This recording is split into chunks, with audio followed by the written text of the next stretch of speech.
Presidential hopefuls are rallying in early caucus states like Iowa, and more will officially announce this week. For more discussion, let's bring in today's political panel. With me today, Maura Gillespie, Bluestack Strategies founder and principal, as well as Jonathan Cott, a former Manchin communications director. Welcome to both of you. So this week we expect at least two more Republicans to jump in, Vice President Pence and also Governor Chris Christie. Maura, do they move the needle? It will be very interesting to watch, especially with Chris Christie. If both Pence and Christie make it onto the debate stage this summer, it'll be really interesting to see him combat with former President Trump. And I do think that with these candidates jumping in the race and more to come, as we've heard, is a sign of a promising opportunity for Republican voters to have a chance at really evaluating who do we want in our future. And I think this is an opportunity for voters to ask those tough questions, to do some research on their own, and take a look at these. You know, we've got some bona fide conservative candidates here that have some real leadership acumen, and it's worth taking a look at.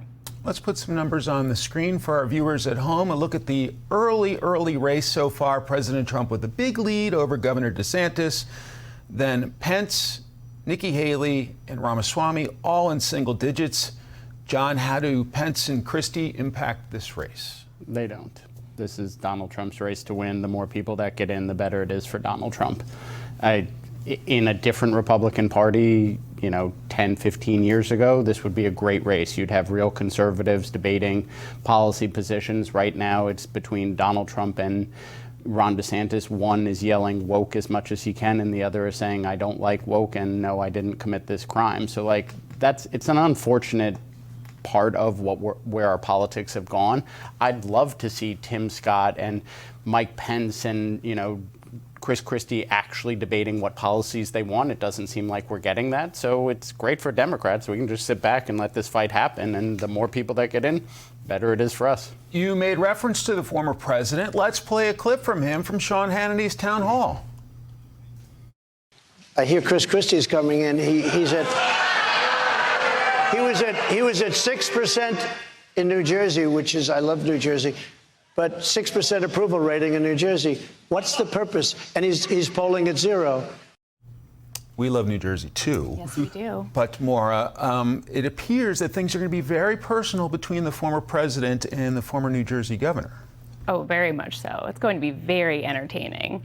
I think when you have, again, I'm picturing this stage, if you've got Chris Christie, Ron DeSantis, and Donald Trump all on the same stage, it's going to be very entertaining. But I do think, kind of to Jonathan's point about it's Trump's to lose or it's Trump's taking this away, town halls are important for voters to pay attention to as an opportunity. If you don't like the questions that are being asked, write down some questions that you want that candidate to answer and send it to their campaign. Really take pride in the fact that this is an important opportunity as a voter to select what the future will look like. Elections matter. All right. From Quinnipiac, do you think Joe Biden is too old to effectively serve another 4-year term as president or not? 65% say yes, too old, 32% no. Jonathan, that has to trouble the president's team and Democrats. Sure. I think you don't want to see those poll numbers, but if he's too old, the last 3 years of his accomplishments, I'd love to be that old. He has gotten so much done just legislatively. It's hard to argue that he's not up for the job. He's getting everything done that Democrats have wanted, and he's cutting bipartisan deals, something he said he would do on the campaign, something that all of us said, no chance, can't do it. Bipartisanship is dead in Washington. He just signed another bipartisan deal. So if that's what too old is, I hope I'm that old when I get to that point. We saw President Biden take a pretty bad spill at the Air Force Academy graduation the other day, and I'm being very respectful about it. It was awful to see. But that has to play into these numbers about whether he's too old, right? Absolutely. And it's unfortunate, truly. And I know a lot of people have to say, well, he tripped over a sandbag. Absolutely, he just tripped over it. But I know from my grandmother who fell off of a bike and decided after that fall that she was old, and her health deteriorated from that point forward. So there are implications that could happen because of a fall like that. I do think it's also important to remember that former President Donald Trump is also getting up there in age. Sure. And so it would be hypocritical not to point out the same thing for both Biden and former President Trump of maybe if we're saying one is too old, then you can't not say the other one is as well. Looking at the age polling, is there any chance a higher profile Democrat jumps in? No. I mean, I think you've seen the two, I'm not even going to call them Democrats. I don't even know if they are fringe candidates getting in.